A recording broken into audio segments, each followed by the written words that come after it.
코로나 전국에서 귀하신 분들을 모시게 됐고 서로 개인적으로도 또 뵙게 돼서 너무너무 반갑습니다. 오늘 참석해 주셔서 감사합니다. 6.15가 한반도의 새로운 시대를 열었다면 그게 뭐 지난 시기 동안 사실 많이 중단됐고 중단되면서 6.15 선언의 의미가 상당히 많은 부분에서 잊혀지거나 좀 후퇴했고 하여간 그 문재인 정부 들어와서 지난 3년 동안에 이 한반도 평화 프로세스가 재가동되고 지금 현재 중단되어 있긴 하지만 확실하게 생긴 변화는 있는 것 같습니다. 그건 첫 번째는 한반도에서 전쟁이 사실상 상당 부분에 뒤로 물러나게 됐다는 거고요. 이제 2017년처럼 전쟁을 심각하게 걱정해야 되는 뭐 그런 이 상황은 아니게 됐다는 점, 그리고 남북 간의 이 실질적인 그 불가침 선언이라고 할 만한 그 9.19 군사 합의가 뭐 이런저런 곡절은 겹치고 있지만 여전히 남북이 서로 상호 존중하고 지키려는 노력을 하고 있다라고 하는 점에서 비록 지금 한반도 평화 프로세스가 중단돼 있는 상황이긴 하지만 그 평화 프로세스가 다시 가동될 수 있는 기본적인 환경과 그 바닥은 여전히 유지되고 있다라고 보여집니다. 저는 뭐 지금 시점에서 6.15를 다시 생각하면서 함의를 이제 되살리려면 그것이 가졌던 잠정적 가능성과 실제로 우리가 그 20년 동안 가질 수 있었던 그 교류와 만남의 어떤 자산을 앞으로 계속 자산화해야 되는 노력이 필요하겠고, 다른 하나는 어쨌든 그 과정에서 기대가 배반되었던 측면, 그 기대의 어떤 좌절 때문에 국민 일각에 어떤 또 다른 충격 부분이 정확히 무엇인지에 대해서 냉정하게 읽어볼 필요가 있다는 것도 저는 좀 생각을 하고, 마지막으로는 하여튼 20년 동안 남북은 물론이지만 국제 환경이 꽤 많이 변해서 달라진 맥락 속에 6.15의 정신을 어떻게 다시 결합시킬 것인가 하는 부분에 대한 새로운 발상이라 할까, 생각이 좀 필요하지 않을까. 사실은 우리가 6.15 공동선언 굉장히 중요하지만 그와 함께 내년이 되면 30주년이 되는 남북 기본 합의서를 한번 생각해 볼 필요가 있거든요. 이건 어떤 의미에서 탈냉전을 우리가 주도적으로 극복해 나가기 위해서 한국 정부의 노력, 그리고 북한의 호응, 이런 것들이 결합되어서 되어 있는데 탈냉전 혹은 신냉전으로 가는 계기거든요.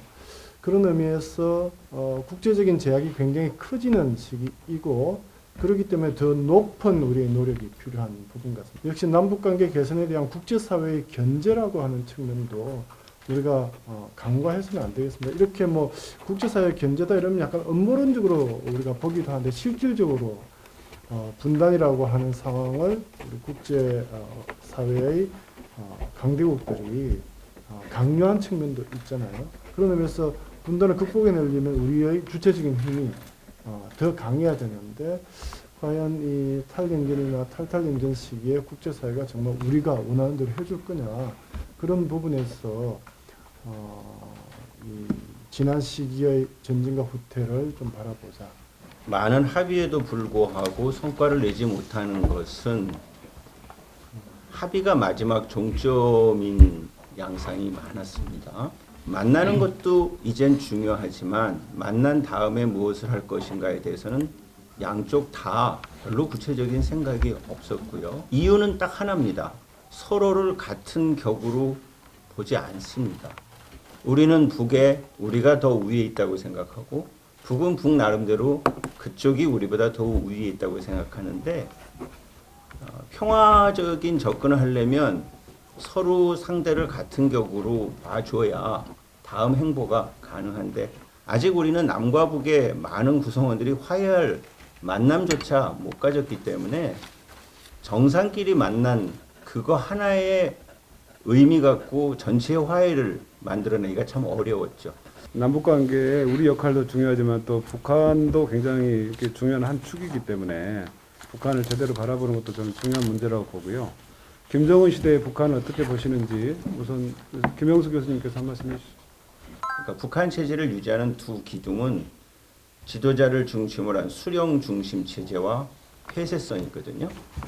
근데 여기에서 수령 중심이라는 요인은 이번에 별 이상 없다는 걸 확인했고요. 폐쇄성이 약화되고 있는 것이 특징이지요. 핸드폰도 많아졌고 손전화, 그러면서 유통의 속도가 빨라졌습니다. 예전에 김일성 사망 때는 전체 알리는데도 조선중앙통신 또 조선노동당 뉴스 외에는 없었는데 지금은 핸드폰으로 다 되기 때문에 예전의 북한 체제가 아니지요. 그럼에도 불구하고 하나는 전체를 위하여라는 이 모토가 잘 작동하고 있고요. 그러나 많은 사람들은 하나는 전체를 위하는 게 아니라 하나를 위하는 쪽이 너무 커진다. 뭐 자본주의 시장이 있다 그러지만 아니에요. 북한을 구성하고 있는 구성원들은 나는 전체를 위하여라는 이 가치를 존중하면서 그 속에서 내 거를 위하는 이중성이 생겨난 거죠. 결국 전에는 좀 더 저렴하게 통치를 할 수 있었다면 김정은 체제로 오면서 통치 비용이 조금씩 상승하고 있다는 점에서 북한 체제에 숙제가 하나 더 생겼다고 봅니다. 제일 먼저 우리가 염두에 둬야 될 거는 대북 제재가 뭐 역사상 유례 없이 강력하다는 이 측면이잖아요. 그리고 이러한 제재가 있으면 당연히 경제가 나빠질 것은 너무 당연하고요. 경제가 나빠지면 그 사회의 취약계층은 뭐 불리한 위치에 떨어질 건 분명합니다. 그런데도 불구하고 외부로 큰 변화가 안 보이는 것은 사실은 뭐 나빠졌는가 좋아졌는가의 문제를 넘어서 대북제재에 대해서 버티고 있고 버틸 힘이 있다는 거거든요. 그래서 이 과정에서 우리가 약간 뭐 확인할 수 있는, 그러니까 예를 들면 북한의 뭐 주민들이 정말 경제적으로 얼마나 어려운지, 지역적 격차가 얼마인지, 뭐 국민 소득이 어느 정도인지 이런 건 좀 힘들지만 우리가 대체로 확인할 수 있는 근원이 있거든요. 예를 들면 북한에서 시장이 안정적으로 운영되고 있다는 것, 그리고 이거는 국가가 시장을 만들고 관리하고 있다는 것, 이건 뭐 확인되고 있는 거고요. 이런 것들을 보면 북한 경제가 오히려 대북 제재 때문에 나름대로 새로운 길을 모색하고 또 약간 돌파구를 연 것 아닌가. 여전히 지금 북한의 어떤 체제가 갖고 있는 통제력 또는 관리력, 이 부분이 그 부분을 어느 정도 감당하고 있기 때문에 우리가 밖에서 보기에는 비교적 안정적이고 큰 동요 없이 유지가 되고 있다고 생각은 하는데, 어쨌든 저는 내부적으로는 그 긴장의 요소들은 점점 커져가고 있고, 그건 거꾸로 말을 하면 체제가 감당하고 관리할 수 있는 역량이 점점 약화된다고 하는 것도 저는 그 안에서 느끼고 있다고 생각하고, 그렇기 때문에 어찌 보면 위기가 점점 만성적이기는 한데 그것이 점점 커짐으로써 저는 정치 지도부의 스트레스가 굉장히 지금 크지 않을까 하는 생각은 듭니다. 여전히 북한과의 소통을 좀 더 많이 해야 되고, 그걸 가지고 미국이나 국제사회를 설득해야 되는 부분, 우리의 과제, 그렇죠. 우리 정부의 과제이고요. 다른 하나는 제가 좀 약간 불안하게 느끼는 거는 앞에서도 이야기했습니다만 지금은 미중 패권 경쟁이 사실은 본격화된 국면이니까 북한이 주장한 이 새로운 길이 신냉전이라고 하는 것과 결합되면 정말 우리가 해결할 수 없는 방향으로 한반도 문제가 나아가고 북한과 남한의 협력이 굉장히 제약을 받는 시기가 변곡점이 올 가능성이 있다. 그게 정말 이제 앞으로 몇 년 남지 않았을 것으로 보입니다. 그래서 이 부분에 대해서 우리가 좀 더 고민을 해야 되겠다는 생각이 들고요. 김정은 이 시대에 들어와서 북한이 추진해 왔던 뭐 일관된 여러 변화의 흐름들은 사실은 늘 하나로 집중돼 있었거든요. 경제 체질을 개선하는 거고 개방을 확대하는 거고. 그러니까 그러면서 실제로 어쨌든 뭐 인민 생활 새로운 길은 과거 측면에서 보면 일종의 핵무기 경제발전 병진 노선이 경제 총력 집중으로 왔다가 새로운 길이라고 하는 게 일정하게는 이 억제된 형태의 변형된 병진 노선이 처럼 보이는 측면이 있다는 거죠. 지금 북은 지금 현재 그 한반도에 이 소위 그 이 쌍중단 상태가 지금 그 유지되고 있지 않다고 지금 북한은 판단하고 있다는 거죠. 그러기 때문에 지금 그 저는 이 억제된 그 소극적인 병진 노선으로서의 새로운 길이 다른 차원으로 변화할 수 있다.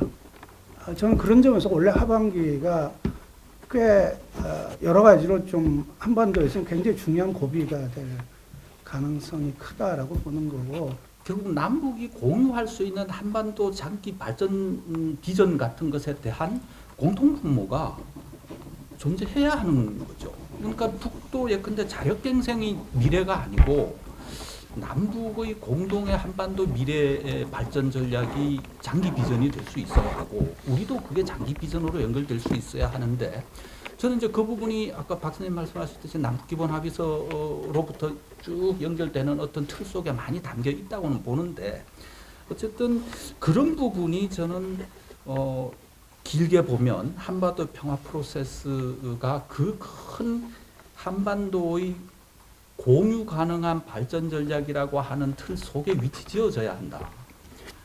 그리고 실제로 그렇게 보면 우리도 장기적으로 봐야 하는 게 정권 5년 그것도 뭐 남은 임기 이 상황에서 어떤 성과를 염두에 두면 이거는 거의 일어나기 어려운 부분인데 그런 면에서 정권이